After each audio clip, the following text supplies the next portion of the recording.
بسم الله الرحمن الرحيم، والصلاة والسلام على أشرف المرسلين. حبيباتي الغاليات، اليوم إن شاء الله نقدم الفقاس التقليدي المسوس العادي البلدي إن شاء الله بحول الله. يلا على بركة الله. عندنا هنايا بعد 6 ديال البيضات، عفوا 6 ديال البيضات، 2 كيسان سنيدة كما كتشوفوا، وجوج كيسان ديال الزيت. هادو المقادير المعتاد عليهم راه هما هادو، ما ضفتش غير شي نكهات وصافي. عندنا الفاني والملح. الفاني اللي ما عندوش ديك المركزي يدير الساشي واللوز. انا عزلت دوك الحبات اللي كيكونوا هكذا مهرسين، حيت اصلا غادي نطحنوا في المولينكس. هنايا عندنا الماء الزهر. من الافضل اختاروا هذا الماء ديال العامري، هذا الزهر ديال العامري. هانتوما كما كتشوفوا هذا هو الزهر المزيان اللي كنخدم به انا كاع الكاطويات. بالنسبه هنايا شنو اللي ضفت هنا؟ الزنجلان، داك اللوز راه قطعته غير بالموس باش يجي هنا النافع. وضروري هذه معلقه ديال الزبده، هذه كنديرها انايا كسر من اسرار الفقاس اللي تندير انا في البيت ديالي. هنا داك الماء الزهير انا درته هنايا باش يجيني ساهل. كتعرفوا القرعه كتعذب. المولينكس، انا من النوع اللي كنخدم بمولينكس الفقاس. تقولوا لي علاش؟ لان سنيده كتبقى محجره، باش يجيوك الفراغات في الفقاس ضروري من المولينكس باش يجيك ديك التسويسه اللي في الفقاس، ويجيوك دوك الفراغات، ويجيك واخد حقه في الطياب، ويجيك فيه الفجوات. فراه هذه هي السر الوحيد، هو انني كنخدم مولينكس. كيف الصيف كيف البرد. هنايا ضروري ديك شويه د الملحه وسنيده، كنميكسي كلشي في دقه واحده، يعني ما تحتاجوش انكم هذا. هانتوما كما كتشوفوا طحنت واحد شويه سنيده والبيض، وعاد ضفت الزيت نتوما كيف ما كتشوفوا معايا صافي. وكنعاود نطحن واحد شويه، راني كنقطع وكنعاود نرجع.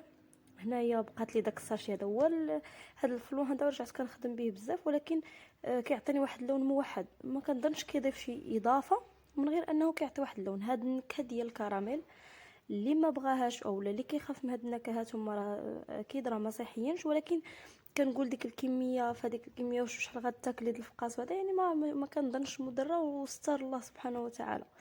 وديك الساشي د الفلو وطحنتوه. هانتوما شفتوا كيف كتشوفوا جا كريمي، القوام رائع. ما تحتاجيش لا ديري بيدك ولا سنيده تكون قاصحه ولا تكون غليظه ولا رقيقه، ما كتحتاجيش. هنا ضفت الزنجلان. كيف ما قلت لكم، اذا كان الزنجلان عندكم كثر تقدروا تضيفوا على ديك الكميه، راه جات شي شويه قليله، ولكن مشيت مع الموجود. هنا كيف ما كتشوفوا ضفت داك اللوز. كنديروا شي مرات حتى باللوز صاين. دابا ان شاء الله كاينين وصفات ان شاء الله دابا نعاود نشاركهم معكم. هنايا الماء الزهر.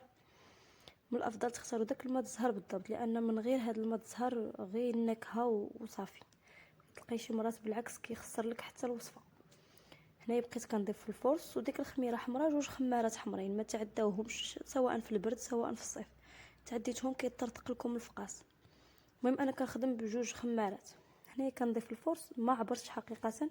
كنبقى نخلط حتى كياخد، حيت الطحين كاين الطحين اللي كيشرب، كاين الطحين اللي ما كيشربش. فما تعتمدوش على الكميه ديال الطحين. كاين البيض اللي كيكون كبير، كاين البيض اللي كيكون صغير. فبقاو تخلطوا كل مره. جربوا بالنسبه للمبتدئات، جربوا بنصف كميه وانتم غاديين خدامين تتولي ينجح معاكم. هنا كيف ما كتشوفوا، انا خلط. كنحاول ندخل الفرص لديك سميتها، هو كيعطي واحد القوام كريمي كتخدمي به. ما كتلقايش سنيده نهائيا في قلب العجينه، ولا كتلقيها مازال حرشه وخاصك مجهود نيت بدني باش تقدري توصلي القوام بهذه الطريقه. فاللهم المولينكسات اولا الاله الكهربائيه راه كتقضي بالغرض ديال العصير بطبيعه الحال. هنا كما كتشوفوا كنضيف الفرص شويه بشويه، وخدامين مرتاحين، وتكون عندكم وقيات جالسين مسانسين. هانتوما كما كتشوفوا كنحاول نزيد الفرص بالتدريج، ما تضيفوش الكميه كثيره وفي التالي يقصح لكم، حيت الا قصح كيجي مدقص، والا كان خفيف عاود اكثر من القياس كيهبط. فالحلوى كما تنقول لكم جربوا بكميات قليله، ومنين تحسوا براسكم يعني مزيان وطلقات يديكم في الحاجه، ديك الساعات ما فيها بس. حتى الا درتوا الكميه ديال 6 البيضات وهذا باش نتوما ما تضيعوش في القوام. غادي نديرو معكم ان شاء الله بكاوكا، ونديرو باللوز، نديرو بزاف ديال ان شاء الله ديال التقنيات وبزاف ان شاء الله الرحمن الرحيم. الله يخلينا ويخليكم على خير يا ربي. هنا كما كتشوفوا راه ما كندلكش، حيت الفيديو كيكون مزروب كيبان لكم راه هاد ليك راهي كندخل داك الطحين كنحاول نجمعو باش هكذا نبدا نقطعو فيه ان شاء الله الرحمن الرحيم. راه كما كتشوفوا راه باقي كيتلصق، يعني راه ماشي هذا هنا صافي راني جمعته.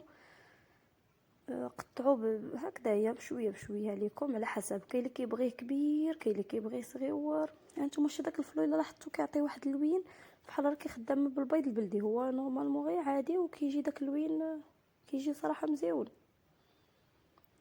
نتوما واختي نتوما بغيتوه كبير بغيتوه صغير كيبقى لكم الاختيار. اللي مبتدئه تخدمي غير صغيور حتى تطلقي يديها ودير الكبير. نتوما كما كتشوفوا انا راه كنحاول نلولبو هكذا شي شويه، كنحطو على جنب كاملين حتى كنلولبوهم كاملين حيت العجينه خفيفه وغتلصق لكم في الارضيه. نتوما كما كتشوفوا جربوا بحال دابا اللي بغى يجرب بثلاثه ديال البيضات حتى هو راه تنجح معاه. يعني قسم بحال دابا 3 البيضات، كاس زيت، كاس سنيده، خميره حمراء، وهذا راه غادي تنجح معاه الوصفه ان شاء الله الرحمن الرحيم.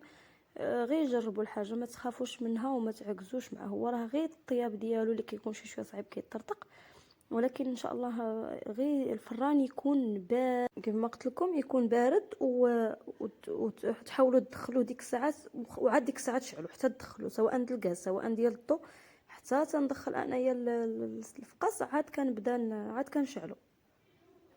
تكون عافيه متوسطه، راه كياخذ حقه في الطياب ونسايه صافي خليه يطلع في خاطره، راه ما يطرطق معاك ما والو ان شاء الله الرحمن الرحيم. نتوما كما كتشوفوا كنت قبيله خليت شويه د اللوز شي طريفات، فانا كندخلهم هكذا اللي كتبان لي خفيفه وما فيهاش اللوز لداخل كنبغي ندخل هكاك. شي مرات ان شاء الله نشارك معكم بالحبه وما يتفرتت ما والو ان شاء الله. دابا بحال دابا هكذا كنت محتاجه لهذا. هانتوما كما كتشوفوا حاولوا ما امكن ماشي بالضروره كاع تحلوه بحال هكاك، تقدروا غير تكيوهم هكذا بيديكم، تكيها بصبيعك هكذا في العجينه وبقاو بحال نتوما ما عرفتش تبان لكم واحد المقطع بحال كنهزها وكنولي ننزلها بحال كنخبطها مع البوطاجي باش هكذا الا كان فيها شي هواء ولا شي حاجه كيبقاش داك الهواء لداخل ديالو. هانتوما انا كما كتشوفوا في التالي راه طاحوا لي شي حبه اللوز وكيبان ديك الفجوه ديال انه الهواء ولا هو راه غير حبه اللوز طاحوا منه، حيت لا بغيتو اللوز يلصق على الاقل في الزقوه في الماء واحد 5 ديال الدقائق تيلصق في العجينه. هنا كما كتشوفوا ساليت درت غير انا ما تنديرش البيض، ما تعجبنيش ريحه البيض صراحه واخا كيطيب واخا كناكلو ملي كنذوق كنلقى ديك الطيبه ديال البيض صافي وما كنبقاش نكمل الفقاصه. فكندير هنا الماء الزهر والكاكاو، جربوها والله العلي العظيم ماشي الماء لا الماء الزهر. حتى اللي بغى يدير الحليب يديرو، ولكن الحليب كيجيني بحال كيتعزل من بعد.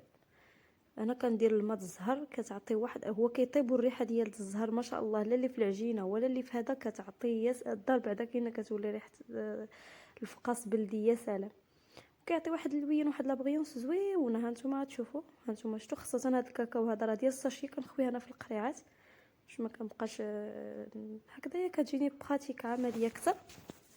هانتوما كيف ما كتشوفوا بدون بيض بدون ما صفر بيض ولا بيض بيض ولا حليب ولا حتى شي حاجه. امي هاد الزهر كنقول حتى اللي ما عندوش الماء الزهر يقدر يدير الماء عادي، ولكن ديك الريحه ديال الزهر صراحه كتجي يا سلام كتعطي الفرق. المهم بعدا كاين البيض لا البيض كيجيني كيدير ريحه بزاف بزاف. نتوما كيف ما كتشوفوا تقدروا حتى يولي يطيب عاوتاني ديك منين يطلع ويوصل لواحد الفورمه نهائيه وتعاودوا ديروا دوك الجنيبات ماشي مشكل. ملي يوصل داك القياس الكافي يعني ملي كيطيب راه كيولي يطلع ديك الساعه توليو تزيدوا باش الجناب. انا ما عنديش مشكل زعما عادي اللي بغى يدير هكاك ماشي مشكل. نتوما كيف ما كتشوفوا جات خفيفه خصني نزيد لها شي شويه ديال الكاكاو وعاد كملتها باش كيجي لوين موحد ولون واحد وملي كيطيب كيجي زويون صراحه الله. هانتوما الفرشيط قلبوها بالظهر ديروها الطريقه نتوما كما كتشوفوا شي زعما تقليدي، ماشي شي حاجه زعما ضفتها ولا هذا، غير انا كنعطيكم الطريقه ديالتي فقط. ديك المعلقه ديال الزبده كتعطي الفرق. وانا تنجربها زعما صراحه ملي كنكون كنعض فيه ولا هذا كيجي فتي. حنا راه تقبت 3 تقيبات، شي مرات ما كنتقبوش. دابا نجربوا معكم ان شاء الله ما تقبش وما كيوقع له حتى شي حاجه. ها نتوما كيف ما كتشوفوا دخلتو الفران على عافيه مهيله. قلت لكم انا صراحه زيت له شي شويه ديال الطياب ولكن واخا هكاك ما تفرتتش. المهم انا حسيت بيه بحال فات شي شويه، فات بشي هكذاك 3 ديال الدقائق زدت ولا 4 ديال الدقائق. لكن ان شاء الله بحول الله ما عذبنيش بزاف، ولكن كنقول كون كان ناقص شي شويه كان يكون افضل وافضل. هانتوما كيف ما كتشوفوا انا ملي كيخرج من الفران ما كندير لا فوطه فازقه لا داك التزعليك، لا كندير غير السلوفان وكنخليه يرطب في خاطر. عندهاش السلوفان تقدر دير هكذا شي بلاستيكه كبيره تكون نقيقيه وتغطيها وتنزل عليها غير شي منديل ناشف. انا داك الصهد ديالو كيطلع فيه كيكفيه، وخاصه قلت لكم كما كانش زعما زايدلو شي شويه الطياب كيجي من اروع ما يكون. غنعاود نجربو معكم ان شاء الله بحول الله، ولو نجربو غير بنصف الكميه، ونجربو معكم ان شاء الله باللوز يكون صاين. كتجي ديك الذره ديال اللوز يا سلام صراحه. كيجي بالماء الزهر هكذاك بلدي بالنافع، يكون شي شويه فيه بزايد ان شاء الله الرحمن الرحيم. كنحاول نغلفو مزيان باش ما يدخلوش الهواء، وفي نفس الوقت داك الصهد يرجع عليه. غير داك الصهد فاش طاب هو كيرجع فيه، فكافي بانه يخليه يرطب. انا نقدر نقطعو يعني من بعد ساعه ولا ساعه ونص هكذا. اللي بغات تخليه يبات، اللي بغات تقطعو من بعد 3 سوايع نص النهار، لها الاختيار تيوقع له والو. نتوما كيف ما كتشوفوا قلت لكم راه غير فاتلو شي شويه طياب صراحه. اما حتى هكذاك وراه ما ضاعش ولله الحمد.